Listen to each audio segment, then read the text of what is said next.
नमस्कार दोस्तों, मैं डॉक्टर विनीता पांडे एक बार फिर अपने चैनल में आपके सामने उपस्थित हुई हूँ। और आपको ये पता है कि अभी हम लोग मानक हिंदी और भाषा बोध और हिंदी साहित्य के बारे में पढ़ रहे हैं, जिसमें अभी तक हमने प्रारंभिक भाषा, अक्षर ज्ञान, व्यंजन, व्यंजन आदि के बारे में पढ़ा था। अब इसके आगे हम चलते हैं तो अगली कड़ी में संयुक्ताक्षर होते हैं, जिनके बारे में मैं आपको बताना चाहूँगी। ये बेसिक चीज़ें हैं जिसे मैं दिखा रही हूँ ताकि आप आसानी से समझ सकें। किसी एक ध्वनि या ध्वनि समूह की उच्चरित इकाई को हम अक्षर कहते हैं। जब भी आप देखते हैं कि कोई भी ध्वनि हमारे मुंह से निकलती है या उसका उसका एक समूह बनता है, तो वो जो छोटी इकाई होती है उसको हम अक्षर कहते हैं। जिसका उच्चारण वायु के एक झटके से होता है, उस अक्षर को हम वर्ण कह देते हैं। जब एक स्वर रहित व्यंजन अन्य स्वर रहित व्यंजन से मिलता है, तब वो संयुक्ताक्षर कहलाता है। जैसे आप यहाँ उदाहरण में देखिए कि ऐसा अक्षर जिसमें स्वर ना हो, है ना।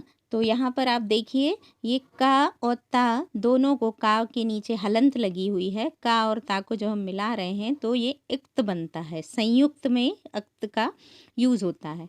इसके बाद आप देखिए, सा हलंत था बराबर होता स्थ, सा धन व स्व, दा धन ध तो शुद्ध, द धन या विद्या।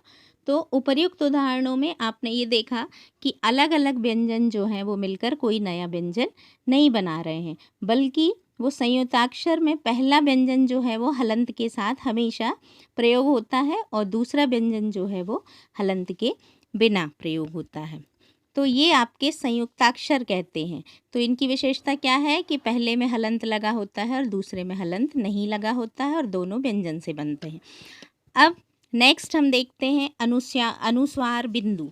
अनुस्वार जो होता है, जिसको हम चंद्रबिंदी कहते हैं, तो चंद्रबिंदी में हम चंद्रमा देखते हैं, लेकिन अनुस्वार में हम केवल बिंदी लगाते हैं। तो यहाँ देखिए कि अनुस्वार एक व्यंजन ध्वनि है। इसके उच्चारण में नाक से अधिक सांस निकलती है और मुख से कम। जैसे अंक, अंश, पंच, अंग इत्यादि अनुस्वार की ध्वनि प्रकट करते हैं। तो हम यहाँ पर इसको देख सकते हैं। अनुस्वार की ध्वनि प्रकट करने के लिए वर्ण पर बिंदु लगाया जाता है। अनुस्वार को वर्णमाला का पंचम वर्ण कहा जाता है। इसका प्रयोग स्वर रहित नासिक के व्यंजन अर्थात पंचम वर्ण इंगा, इया, ड़ा, ना और माँ के स्थान पर होता है। अब उदाहरण में देखिए, आप यहाँ हम देख रहे हैं, उदाहरण में हम देखिए इंगा के लिए हम क्या करते हैं, ये का वर्ग से लिया गया है क्योंकि का खा गा घा इंगा, तो ये आपका इंगा हो गया। अब पंख, अंग, इन सब में इंगा का प्रयोग होता है, जो साइलेंट होता है, जो छुपा हुआ, तो जो हमें दिखाई नहीं देता है।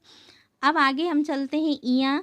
तो जैसे अंचल, चंचल, ये शब्द जो है वो चा वर्ग के हैं, तो इसलिए इसे हम इया कहते हैं। ड़ा को देखिए, तो ड़ा जो है वो आपका टा वर्ण का होता है, तो इसलिए इसको हम चंडी में, पाखंडी में, इस तरह के शब्दों में प्रयोग करते हैं। तो इस प्रकार से हम ये कह सकते हैं कि चंद्रबिंदु जो है वो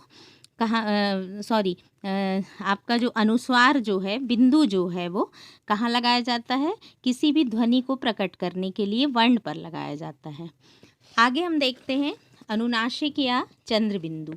अब अनुनासिक का प्रयोग उच्चारण की उस अवस्था में होता है जब मुख और नाक दोनों से हवा निकले, लेकिन नाक से बहुत कम और मुंह से अधिक सांस निकलती है। आप देख लीजिए, यदि हम कहें किसी भी प्रकार की, जैसे चिड़िया इन्होंने यहाँ दिया, दांत, आँख, चांद, इनको जब हम बोलते हैं तो हमें अपने आप में ये समझ में आता है कि नाक से बहुत कम लेकिन मुंह से अधिक सांस निकल रही है।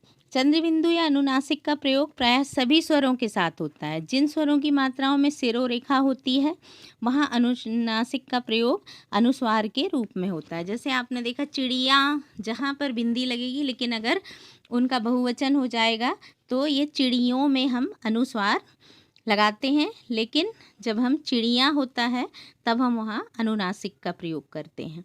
निर्नुनासिक शब्द क्या होते हैं, जिन स्वरों के उच्चारण में हवा केवल मुंह से निकलती है, तो उनको हम निर्नुनासिक कहते हैं। जैसे अ, आ, ई, इस तरह के जो शब्द होते हैं वो निर्नुनासिक होते हैं।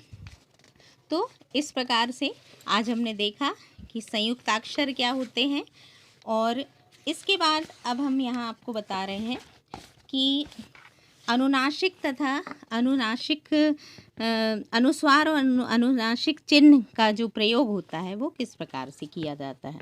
यहाँ पर देखिए चंद्र बिंदी अनुनासिक है और केवल बिंदु जो है वो अनुस्वार है।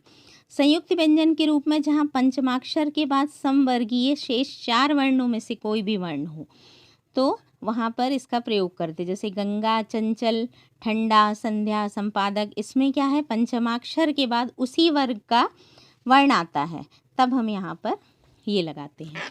इसके बाद देखिए यदि किसी शब्द में पंचमाक्षर एक साथ 2 बार आ जाता है तो पहला पंचमाक्षर जो है अनुस्वार के रूप में नहीं बदलता, जैसे वांग्मय, अन्न, सम्मेलन, इसमें बार बार वो शब्द आ रहा है। नेक्स्ट देखते हैं, यदि पंचमाक्षर या व हा से पहले आता है तो वहाँ पंचमाक्षर ही होता है। इसी प्रकार से शा शा शा हा के पहले भी लगाया जाता है, फिर सम उपसर्ग के बाद आता है, इकारांत और उकारांत भी आता है जो एक वचन और बहुवचन के रूप में लिया जाता है। अब इसके बाद है कि चंद्रबिंदु के बिना प्रायः भिन्न अर्थ की गुंजाइश रहती है, जैसे हंस, हंस, जब अगर हम हंस कहेंगे तो हंसी होगी और हंस कहेंगे तो पक्षी होगा। अंगना और अंगना, है ना, इनमें अंतर है। तो इसी प्रकार से अनुनासिक और अनुस्वार का प्रयोग किया जाता है जो बहुत ही आवश्यक है और आपके सभी विषयों में, सभी कोर्सों में ये प्रयोग किया जाता है, इसलिए हमें इसका ज्ञान बहुत आवश्यक है। धन्यवाद।